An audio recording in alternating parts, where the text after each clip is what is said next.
The last episode ended with a hidden image. This one begins with the person who found it. This channel tells stories that live in the same universe. Each episode is complete on its own. You don't need to have seen anything else to follow tonight's story. But if you have, you'll recognize the threads. Tonight we follow a woman crossing the Atlantic, an art restorer, a daughter, someone carrying a letter and an unused brush, and more silence than she knows what to do with. Her story stands alone, but it also reaches further into what came before and into what is still coming. This is the Legacy and Legend series. Real historical masterpieces, the fictional but entirely possible lives behind them. Every episode is its own world. Every world belongs to the same universe. If these stories mean something to you, subscribe and leave a like. And if you have a feeling about whose story comes next, I'd love to hear it in the comments. Welcome to Silver Sliver Stories. If you're ready, let's begin. The Atlantic at night does not whisper. It speaks. Not in words a person could repeat, not in any language carried by human tongue, but in a low, rolling frequency, this boom that moves through steel and timber and bone. Clara had learned this on the first night aboard. She had pressed her palm flat against the cabin wall, feeling the hum of it, and thought of her mother. She was always thinking of her mother. The cabin was small, the kind of small that becomes intimate rather than cramped if you allow it. A single porthole, round and salt-rimmed, looked out onto nothing but darkness and the occasional shiver of moonlight across the water. A brass lamp above the narrow desk threw everything in amber. Her suitcase lay open on the floor, half-packed, clothes folded with the careful precision of someone who restores old things for a living, someone who understands that how you treat fragile objects says everything about you. Clara sat on the edge of the bunk. She did not reach for the suitcase. Not yet. Instead, she reached for the letter. It was kept inside a cream envelope, soft with age, the kind of paper that had absorbed years of being handled and unfolded and held up to light. Eleanor's handwriting on the front. Just one word. Clara. Written not as an address, but as a breath. As if her mother had exhaled her name, and it had simply settled there. She had read it 4 times since leaving Southampton. She would read it once more tonight. She did not know why. Perhaps because tomorrow she would arrive. Tomorrow she would see the lighthouse. Tomorrow, Aldous. She unfolded the paper slowly, deliberately, the way she unfolded things in the conservation studio when the varnish had made the layers fragile. Careful, unhurried, giving the thing the dignity of patience. My dear Clara, I have started this letter 7 times. Each time I reached a certain point and stopped, not because I did not know what to say, but because I was not certain you were ready to hear it. I am no longer sure that readiness is something we can wait for. So I am writing, and I am trusting the sea to carry it to you in its own time. Your father gave me a brush the summer before you were born, a fine brush, sable with a rosewood handle, the kind a restorer uses for the most delicate work. He said he had chosen it because I had always wanted to paint, because I had told him once in that little harbor cafe in Reykjavik that I kept meaning to begin. I never used it. I kept it in the blue tin on the windowsill. You asked me about it when you were small. You called it the sleeping brush. I told you it was resting. I told you some things need to rest before they are ready. But the truth, my love, is that I was afraid, not of failing. I have never much minded failing. I was afraid of what it would mean if I began, if I let myself want the thing fully, openly, without apology.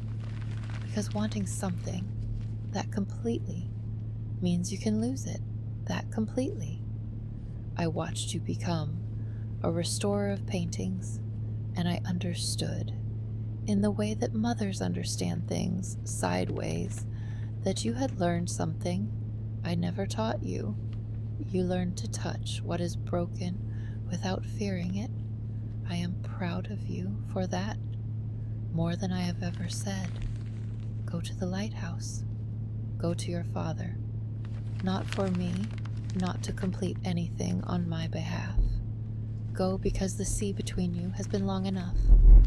Go because the brush is still there, Clara, in the blue tin, still resting, still waiting.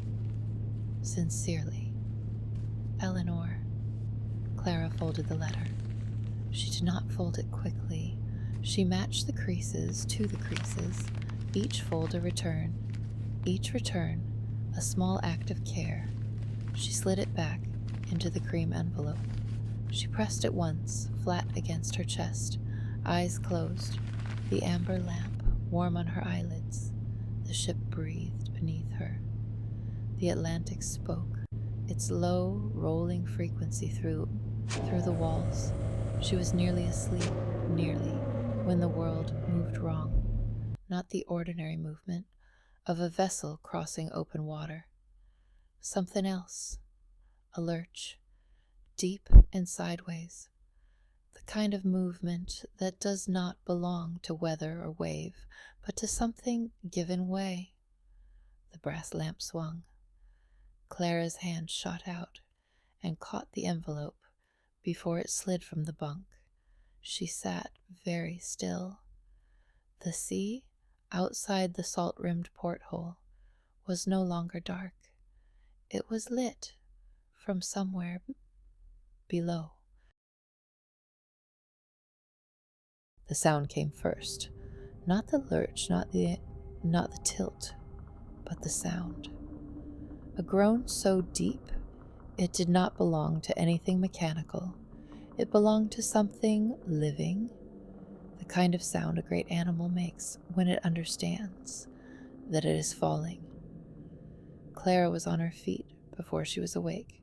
The corridor outside her cabin was already wrong.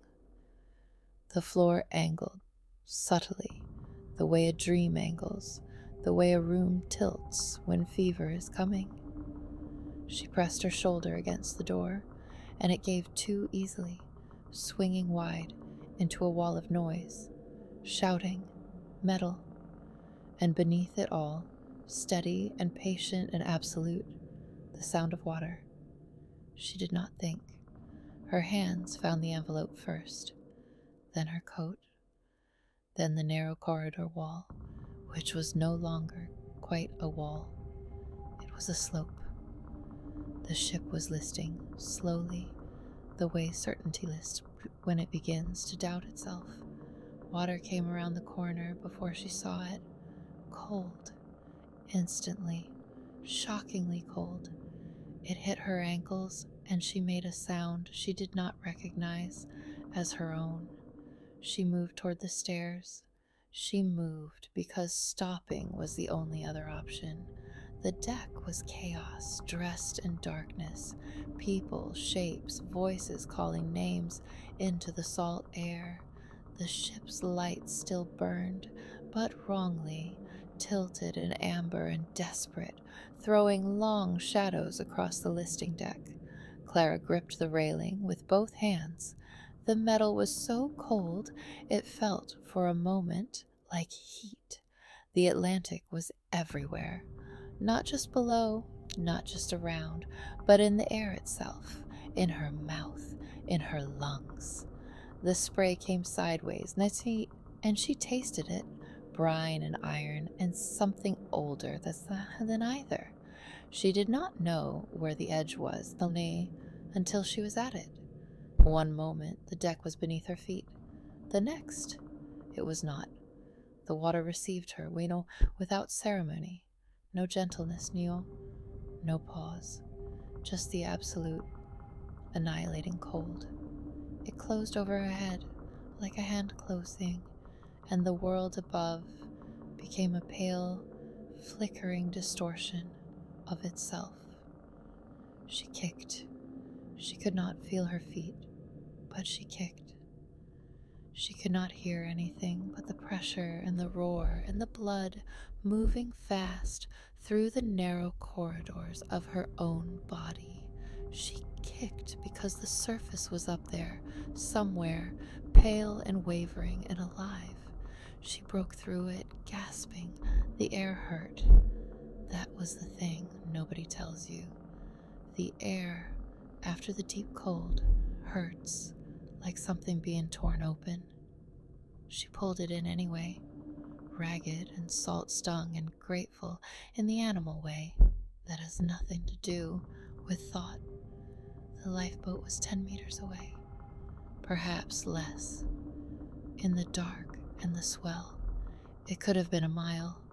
She swam toward it, telling herself with every stroke, just this one, just this one, just this one. Her fingers found the rope. On the third attempt, the second they slipped. The first she missed entirely, and the wave took her sideways and she came back because there was nothing else to do but come back. She pulled herself over the side. She lay in the bottom of the lifeboat and did not move. The wood was hard beneath her spine. The cold had moved inside her now, past skin and muscle, into something deeper. She stared up at the sky, which was vast and indifferent and salted with stars, and she breathed, just breathed. The ship went slowly. She had not expected that. She had expected violence, a sudden vanishing. Instead, it was gradual, the lights descending one by one, amber becoming green, becoming nothing. The sound it made was a long, low exhalation, as if the sea had simply inhaled. And then, silence. Clara looked at the place neighing where the ship had been. The water there was no different from the water anywhere else. Dark, moving, indifferent. It was gone. She said it without sound, just the shape of the word on her lips. It is gone, and still she could not quite believe it. She pressed her hand flat against the side of the lifeboat. The wood was real, wet and splintered and real. She pressed harder until the pain was clear and specific, and hers. This is happening, she told herself. This is happening. The stars above her did not answer. The sea did not answer. She was alone on the Atlantic, in the dark, and somewhere at the end of all this water, a lighthouse was still standing. The cold had stopped hurting. That was the part that frightened her most. Not the pain, not the dark, not the vast, indifferent roll of the water beneath her, but the absence of pain, the way the cold had moved through its own stages, from shock to burning to this, a deep, settling numbness that felt almost like rest. She knew enough to be afraid of that feeling, so she went somewhere else. Dresden, November. The particular smell of the conservation studio linseed oil and old varnish, and something beneath both, the smell of time made visible, the smell of patience. She had been assigned to the Vermeer for 4 months. Girl reading a letter at an open window. A painting that had hidden its own secret for nearly 3 centuries. A Cupid, painted over by another hand, buried beneath a layer of gray that had never belonged there. Her work was to bring it back, to find what had been covered. She had understood that painting in a way she had not understood many things. He appeared on the 3rd day. She did not hear him arrive. Most visitors announced themselves with footsteps, with a small adjustment, sign of coats and bags. He made none of those sounds. He was simply there, dark coat, still hands, standing at the very edge of the permitted distance, as if he had chosen that precise point with care. He was not looking at the painting the way visitors looked at paintings. He was not reading the panel. He was not photographing it. He was simply watching the light that fell across the painted woman's face, rendered so precisely neat, it seemed to exist independently, as if it had outlived the room that first cast it. Clara had spent 6 days on a single corner of sky. She understood, watching light that carefully. He came back the next day, and the day after. She never looked at him directly, but she was aware of him, the way you are aware of a change in weather, the way the air in the room became slightly different, quieter, more attentive. She felt on the 4th day that he understood what she was doing, not the process, not the tools, but the other thing, the willingness to sit with something for as long as it needed. The understanding that restoration is not rescue, it is witness. She had called it, in her own mind, the alchemy of silence. The way 2 people can occupy the same quiet moat and know, without speaking, that they are in the same place. She had never spoken to him, not once. Not a single word across all those days of shared silence and varnish smell and November light. She had told herself it was professionalism, focus. She had told herself many things in the careful language people use when they are building walls and calling them boundaries. Now, drifting in the dark, her hands pressed flat against her mother's letter through the wet fabric of her coat, she could not tell herself any of those things. Why didn't I speak? Not a question. Just a fact, flat and cold as the water beneath the lifeboat. Why didn't I look up and say anything? Even just, hello. Her mother had kept a brush in a blue tin for 30 years, had looked at it, had set it down and called it waiting, had never once put it to canvas. I did the same thing, she thought. I kept him at the edge of the permitted distance. I made him a ghost. And now I am a ghost in this ocean. The lifeboat rocked, slow and indifferent. Clara opened her eyes. Stars, cold, dark in every direction. The smell of salt was nothing like the smell of varnish. But both of them, she thought, were the smell of something being slowly revealed. The bundle had survived. She did not know how. Oilskin and habit, the restorer's instinct to protect what cannot be replaced.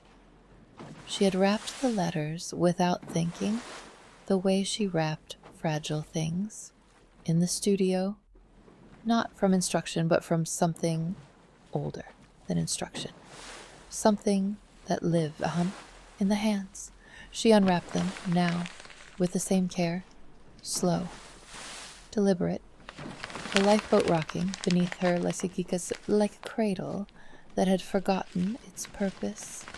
There were 7 letters in total, all from Eleanor, all written in that particular hand, neither hurried nor ornate, the hand of a woman who had chosen every word the way Clara chose every brushstroke, with the understanding that what you put down is nearly impossible to take back.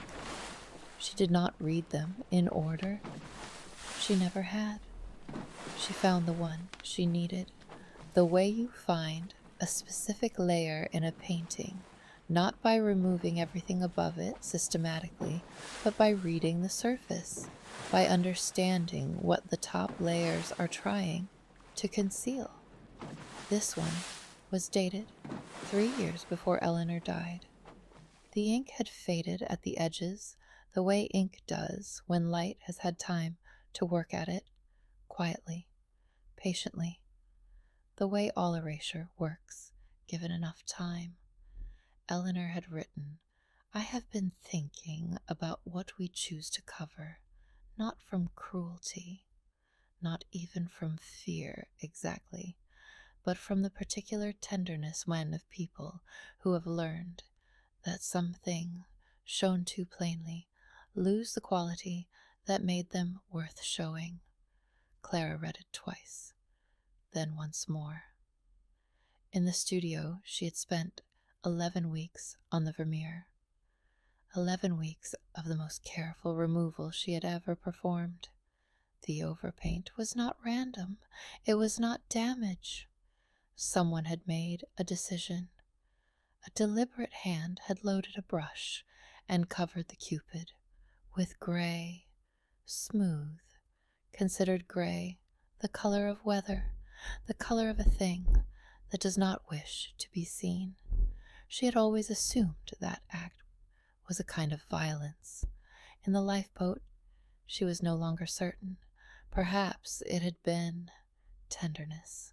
Perhaps whoever had covered that image understood that the painting needed to survive a particular era, that the Cupid, with his bright insistence, was too much for certain rooms, too honest, too bare, and so they had covered him, not destroyed him, covered him, with the intention that someone else in another time, with a different patience, might find him again. That is what you did, Clara thought, and she was no longer thinking about the painting. She was thinking about Aldous. He was almost absent from the letters, not erased, not spoken of badly, simply là, not there. A shape defined by the space around it. The way you know a figure has been removed from a painting, not by what you see, but by the way the light falls strangely in one corner. As Eleanor had written around Aldous, the way a river writes around a stone, constant, patient, shaping itself to what it cannot move. She had written in a letter Clara knew by heart, "He is a good man who learned silence the hard way. I did not teach it to him. The sea did." Clara had not understood that line when she first read it. She understood it now. She held the letter close to her face. The paper was slightly damp at one corner, the salt already beginning its slow work. She thought, with the particular clarity that cold brings, that she should memorize them. All 7, word by word, in case the sea decided to finish what it had started. She thought of the Vermeer, of working in that gray, uncertain space between what is covered and what is revealed. She had learned that the most important moment in any restoration is not the reveal itself. It is the moment just before, when you can feel the image beneath your hands, when the gray is thinning and the shape beneath is beginning to press through, like a word remembered, like a name on the tip of the tongue. She was in that moment, now, with her father, with everything Eleanor had chosen to cover. She could feel it pressing through. Her hands had stopped shaking. That was how she knew she was in trouble. The body, when it reaches a certain depth of cold, stops protesting. It becomes very quiet, very still, the way a flame becomes very still just before it goes out. She closed her eyes, and the Atlantic disappeared. Dresden, the studio, 6:43 in the morning. She knew the time precisely, because she had checked it that last morning.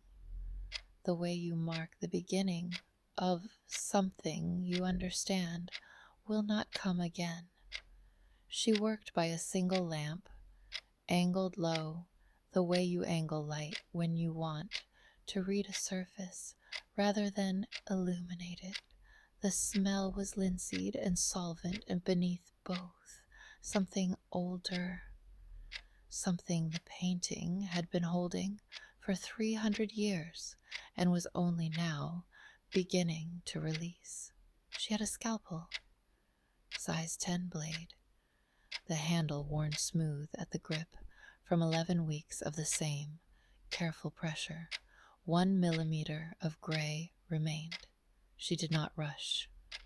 The last layer is the most dangerous, not because it is the thickest, but because the end is visible, and the end makes people careless. She breathed. She placed the blade.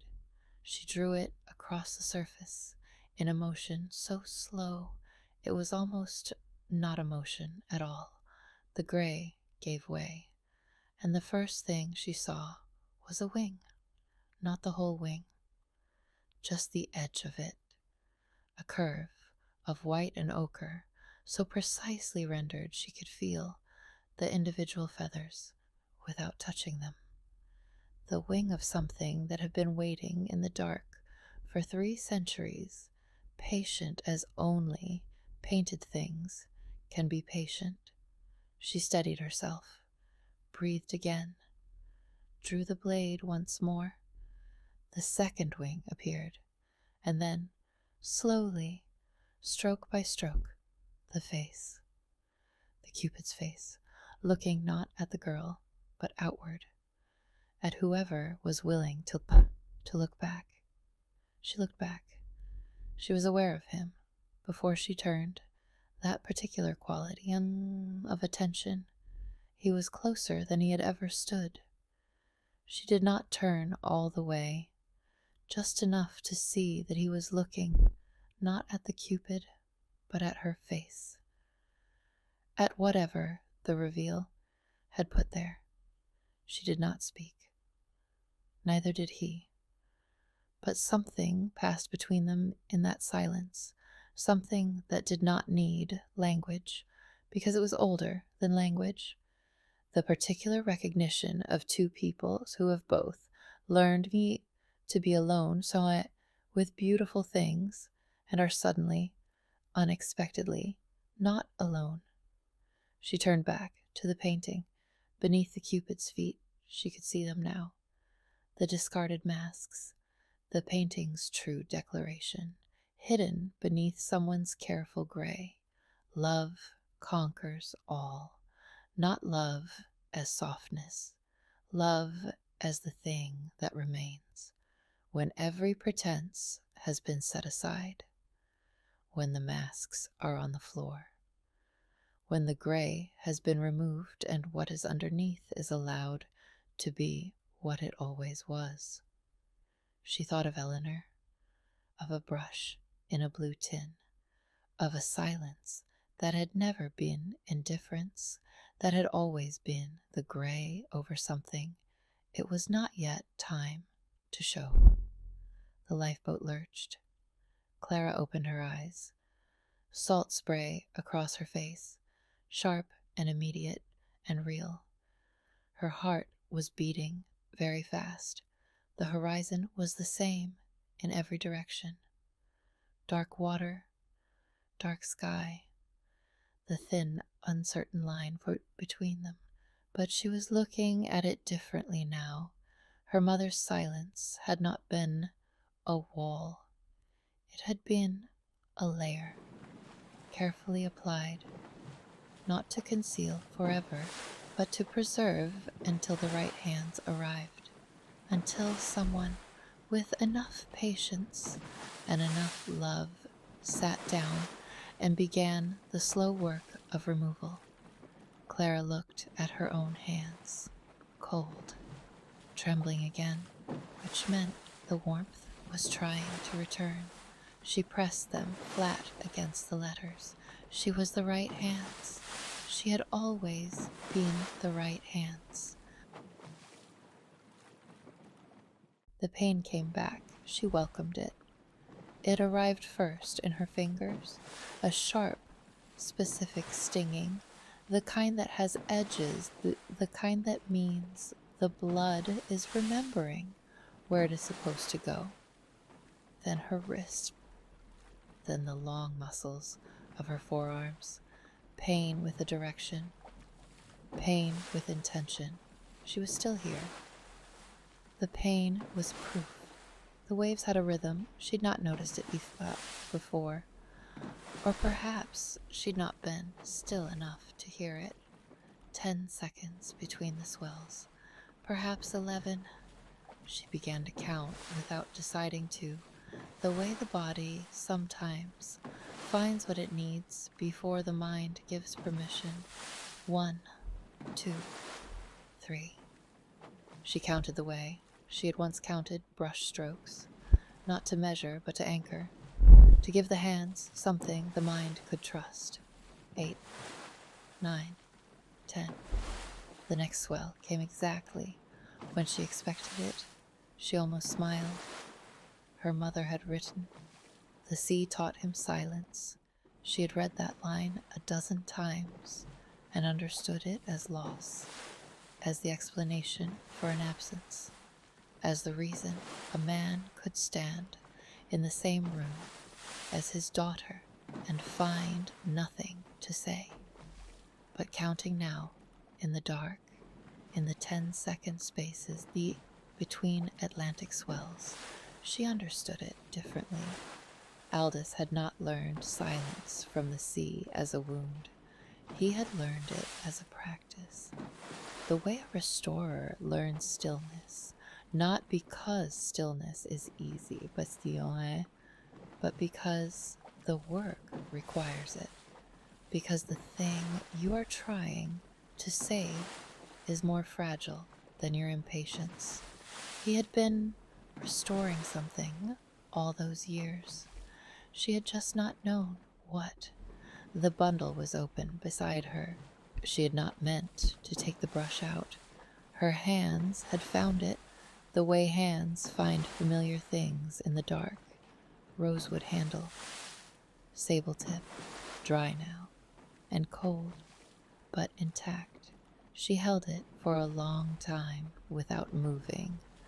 Aldous had chosen this in a harbor cafe in Reykjavik, had carried it to Eleanor with the particular care of a man who does not give things lightly.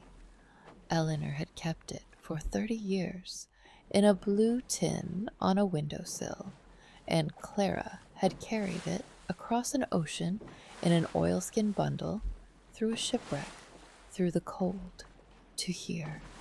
A brush that had never touched canvas. She raised it. Slowly, she began to move it against the dark air of the Atlantic.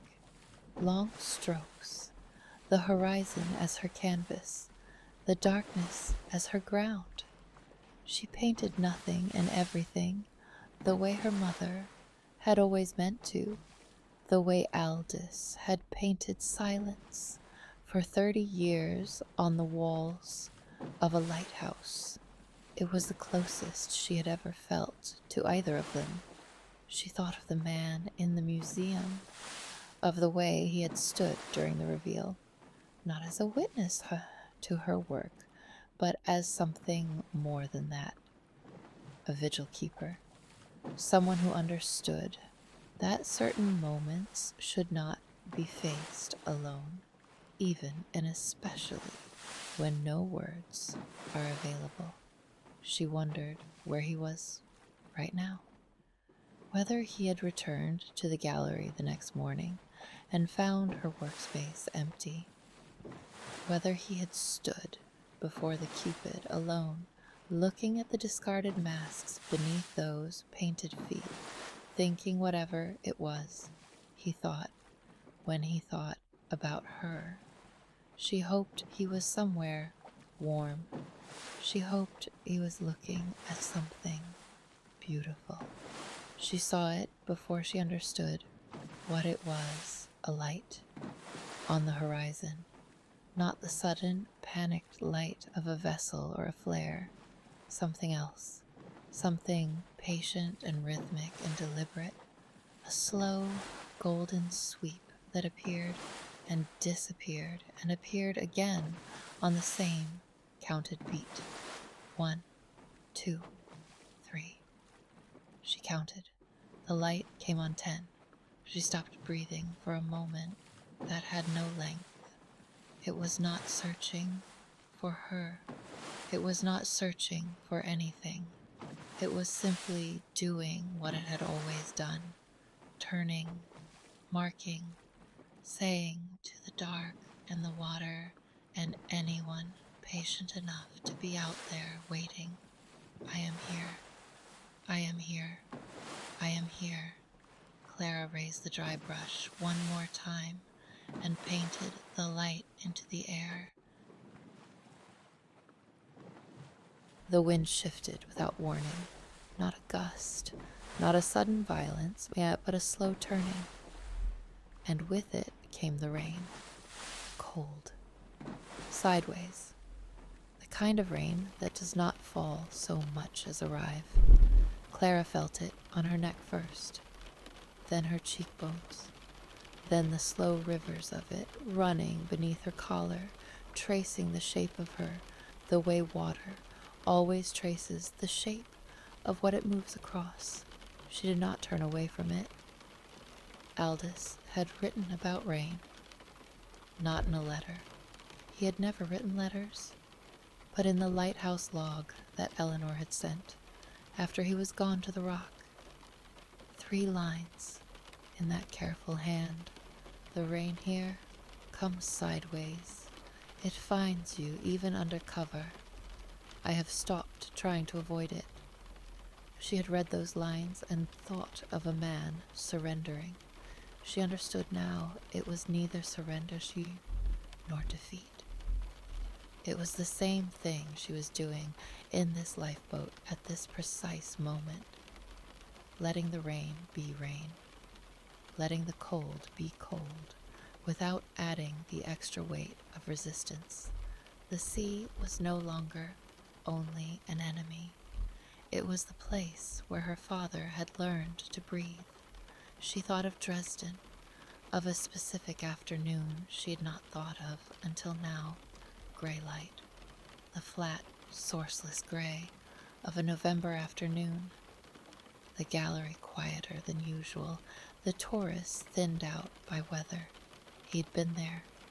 Of course, he'd been there. But that afternoon, he was not standing before the Vermeer. He was standing before the empty wall beside it, a rectangle of slightly different paint, the ghost of a frame still visible at the edges. He was looking at it the way he looked at everything, with that particular arrested stillness, as if the act at some of his attention were itself a form of preservation. She had thought, for the first time, that he was not just looking He was framing the slight angle of his head, the quality of patience that was not passive and but active, the patience of someone waiting for the right moment of light. She thought of the camera obscura. Eleanor's notes had touched on it. The theory that Vermeer had used a dark box, a room with a single aperture, to catch the light of the world outside and project it onto a surface long enough to be seen. That his extraordinary light came not from invention, but from a particular way of receiving, a dark box, a room that lets one thing in and holds it perfectly still. She had been, for 11 weeks, the light inside that studio, and he, that quiet man in the dark coat, had been the box, the one who received her, the one who held her still in his attention long enough for her to exist in a way she had not quite existed before. She had no word for it now either, only the understanding that it was rare, and that she had let it drift away without reaching for the rope. The lighthouse beam swept the water ahead of her. Closer now, measurably closer. The rain pressed harder. The lifeboat shuddered. Clara pressed her hand flat against the rosewood handle. Inside the cold and the rain and the dark, she made a promise to a man she had never spoken to. If I reach the shore, she thought, if I reach the shore, I will no longer be a ghost. I will find you. I will look at you directly. I will speak first. The rain stopped the way grief sometimes stops, not gradually, simply gone, replaced by something quieter and in its own way harder. Fog, thick and absolute, the kind that removes the horizon and the water's edge and the difference between up and down, leaving only the lifeboat and the cold and the dark pressing in from every direction. Clara sat very still. She felt as if she were floating in nothing. A wooden box, a single woman inside it, and one thin beam of light arriving from somewhere she could not yet see. She thought of Delft, of a room she had read about so many times she could almost smell it. Vermeer's studio. The shutters nearly closed. A single aperture in the dark, no larger than a thumb. And through that aperture, the whole street outside projected onto the facing wall. Upside down, reversed, but perfectly luminous. The camera obscura was not an invention so much as a discovery. That darkness, focused through a single, precise point, does not produce more darkness.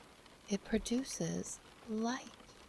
She had known this technically for years.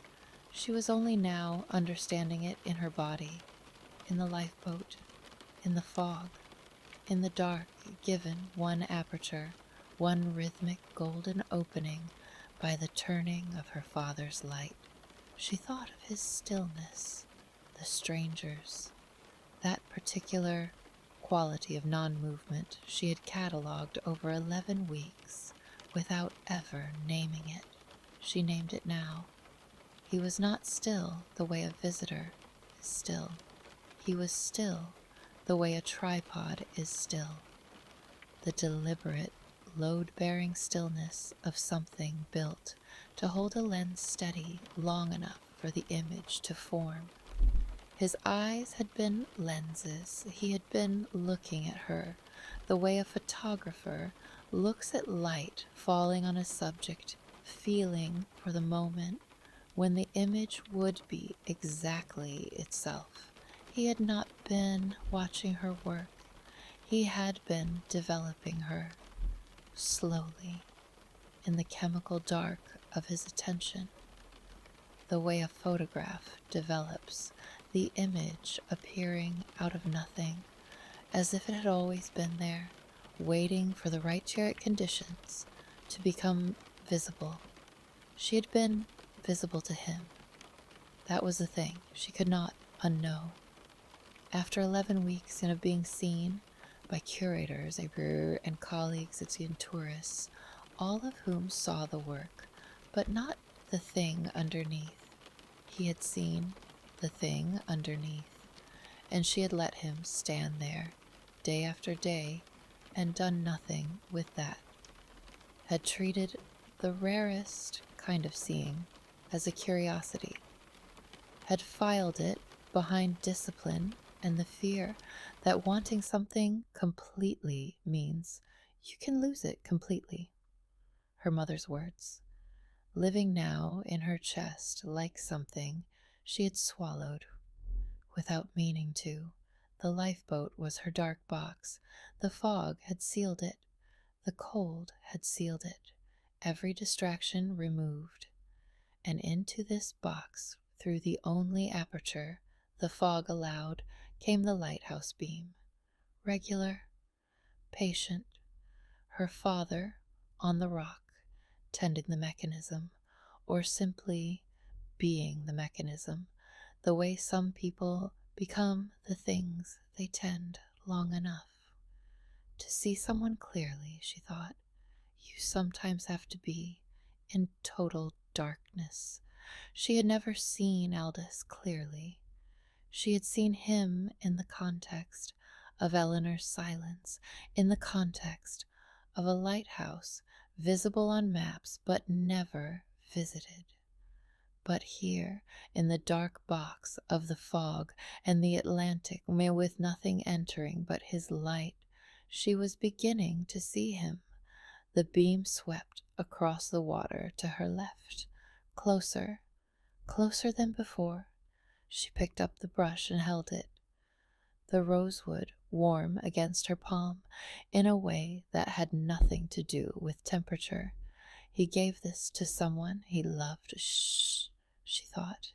He gave this to someone he did not know how to say, I love you too. And so he handed her as instead an instrument of vision. She closed her fingers around it. The lighthouse turned. The aperture opened. The light entered the dark box with the ends of the fog, and the sea and the woman floating in the middle of both.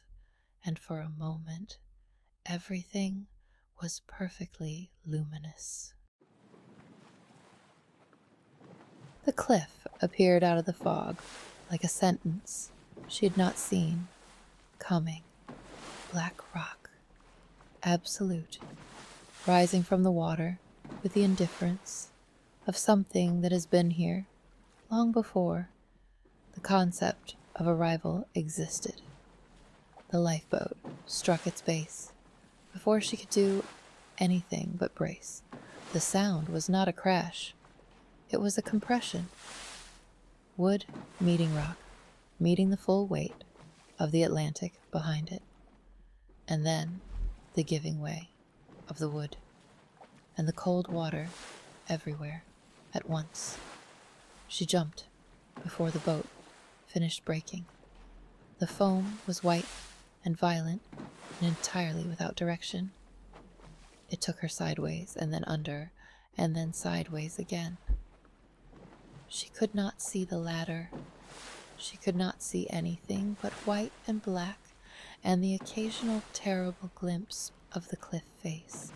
Her hand found the iron by accident, or not by accident, by the accumulation of every choice that had brought her to this water, to this rock, to this particular freezing, salt-crusted rung in the dark.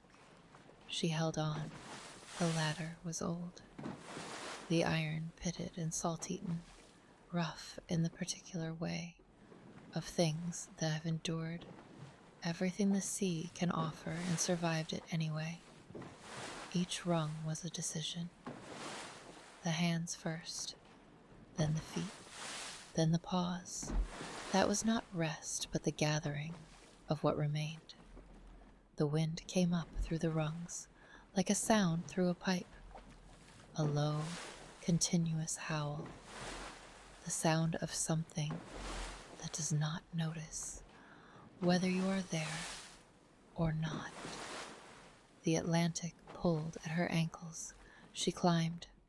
On the 7th rung she thought of him. The mind, under sufficient extremity, makes its own selections, and what it selected was the image of the stranger standing still in the gallery. His particular unyielding quality, the way he had simply been there day after day, unaffected by her silence, unaffected by her distance. He had waited the way this cliff waited, without impatience, without strategy, simply present and solid, and there, on the other side of whatever difficult crossing was required. Some things can only be reached by climbing. There is no other way up.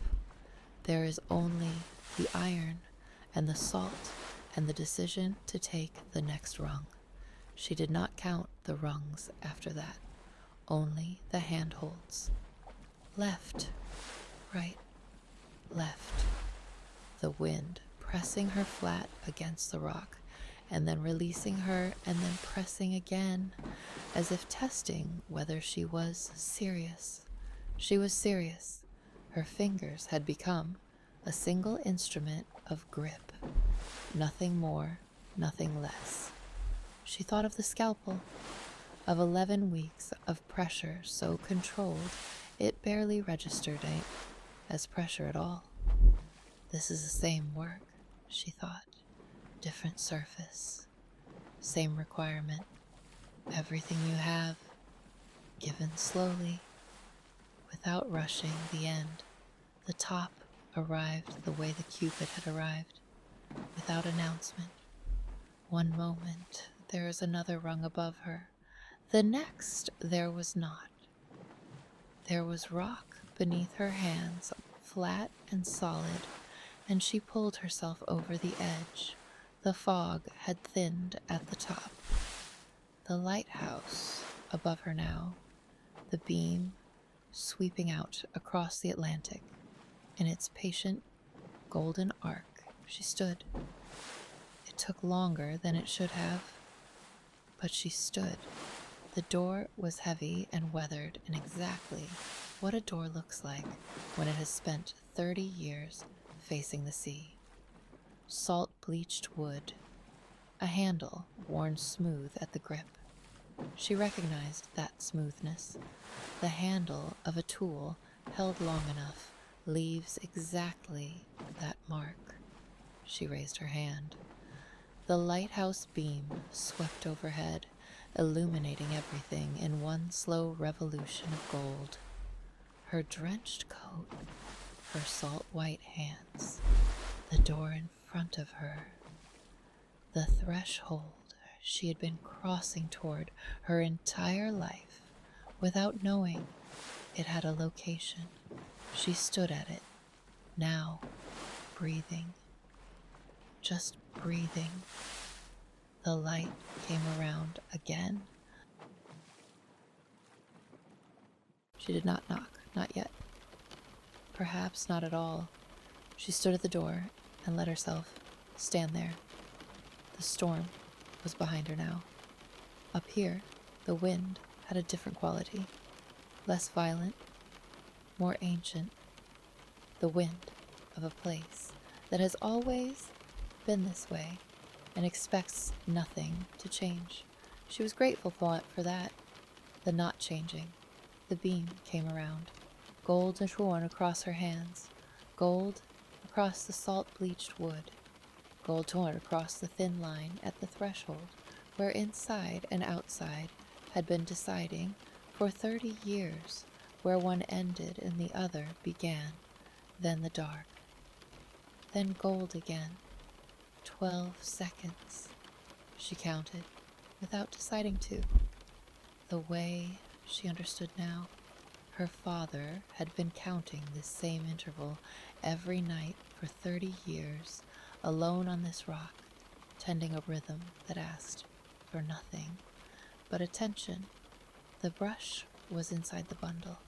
She could feel the shape of it through the oilskin. Rosewood handle, sable tip. The weight of it, almost nothing. The weight of what it carried, something else, entirely. She had thought of it as Eleanor's, a gift, given and kept and never used.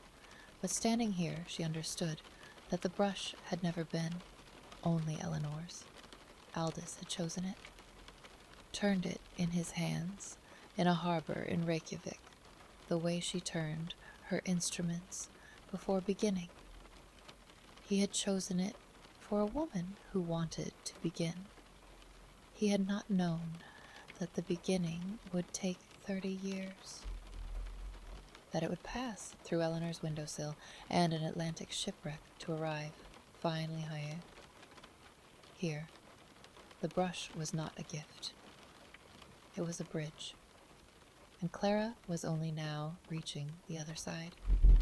She thought, for the last time, of the stranger. He had stood in the galleries for 11 weeks and looked at her with the patience of someone who understands that the best light cannot be rushed. He had been her witness, the one who saw her before she was ready to be seen. Being seen is not vulnerability. It is the beginning of being known. She would find him. She had promised. She thought of her mother's silence and her father's solitude, and understood they were the same thing expressed in different materials.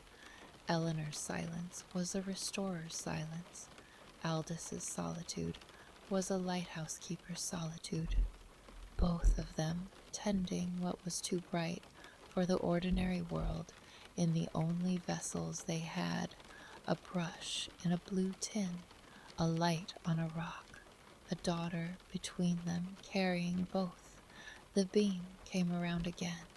She could smell it now, through the wood and the 30 years of salt, paraffin, and beneath it something warmer, the smell of a room where someone has made of their solitude not a wound but a devotion. She could hear the hum of the lens. She raised her hand, not to knock. A knock is a demand. She raised it the way she raised it above a painting before she began. The way a restorer says, without words, I am here. I know what this is. I will be careful. She pressed her palm flat against the wood. The dorian was warm. The wood held it the way old things hold what they have been given. The heat of a life lived in one place, long enough to leave a mark. On the other side, she heard nothing, and in that nothing, everything. The particular silence of someone already aware, who has stood on the inside of this same door and waited, trusting only that the light is enough. The light is enough. She kept her palm against the wood. She did not move it. She did not speak. She stood in the turning gold of her father's light, and she breathed. The beam came around, gold, then dark, then silence. If you're still here, old, and your eyes are beginning to close, there's one more thing. For the next 2 hours, this video continues, but only with sound. Deep ocean waves, brown noise, the same water that was beneath Clara's lifeboat. You don't need to do anything. Just let go. If you enjoyed this episode, leave a like. If you want to be notified when the next story drops, subscribe and hit the bell. And if you'd like to inspire us, leave a comment. We'd love to know whose story you think comes next. Thank you for being part of this small community. Good night.